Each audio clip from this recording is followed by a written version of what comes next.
One thing I have found fascinating in the Bible is how money and geography are linked together. There's so many stories I could go into, but the one I want to share today is just the simple story of how Jesus sent Peter, one of the disciples who became an apostle, to go get money to pay taxes. There were some taxes owed, so Jesus told Peter to go fishing. And out of the first fish he caught, he should take a silver coin out of his mouth and pay their taxes. Totally a little miraculous story in the middle of the Bible. What's interesting to me is how money and geography are connected just in this tiny little story. What you find is Jesus told Peter to go do what he loved. Peter was a fisherman, and to do what he was good at. Money is tied to geography, which is also tied to what we are good at, what we love, and doing that just how places have connection to that in our lives. I think it's interesting that when God created the world, he created places before he created people.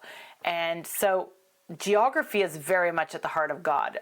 The Bible opens with him creating man and woman in a garden, and the Bible ends with a group of people in a city. And so God's all about gardens and cities and the geography everywhere in between. It stands out to me that in this small, not exactly a parable, but this little narrative, how Jesus sent Peter to go fishing, to go do something that he loved in a place that he was good at doing it. And I think that's one really important thing to think about. If you are looking to increase your finances and go to the next level, getting out of debt, saving money, investing, and creating wealth, giving more, becoming radically generous, one of the things you have to understand is how money is connected to geography and how it's connected to the places that resonate with you, and also doing what resonates with you. I think it's really interesting that poor people constantly do what they hate. They do not love their work. You hear people grumbling and complaining, I have to go to work again. Gotta go pay the bills. When you talk to millionaires and people that are making money hand over fist, where it's just pouring in, it's all they can do to be torn away from their work because their work has meaning. It's connected to what they love, and they would be doing that even if they weren't making money. They're doing what they love, what they're passionate about, what they're good at, and what they have skills and gifting for. And so many of those people have to be torn away to go take vacations and things like that. And so that's the spectrum. And in the middle, you got the middle class, which are maybe doing some of what they love, some of what they hate, grumbling and complaining some of the time, maybe waffling, going from job to job, finding some they love, some they hate.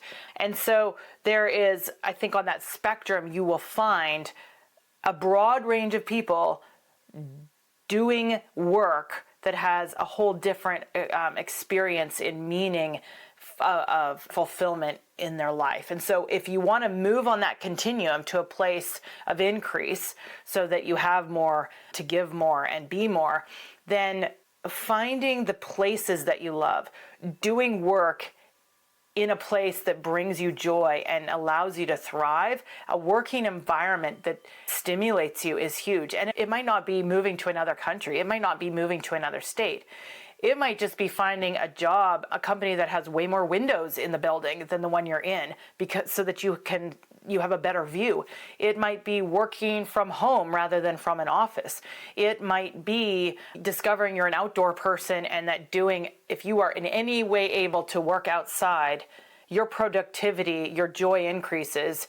You come home energized. And so it's better to make less at a job, doing more of what you love so that you have more energy on the side to build your own business and get out of debt and maybe work with your partner to start a side hustle to get out of the rat race. So money is connected to geography in more ways than I can say in this one video. I'll do more on that maybe in the next few videos. Suffice it to say, move in the direction of what stimulates you, what brings you joy, what gives you life, and in the direction of using your gifts and talents, because Jesus sent Peter to find money in the place that he was connected to, where he was skilled and he was rooted and thrived and had meaning.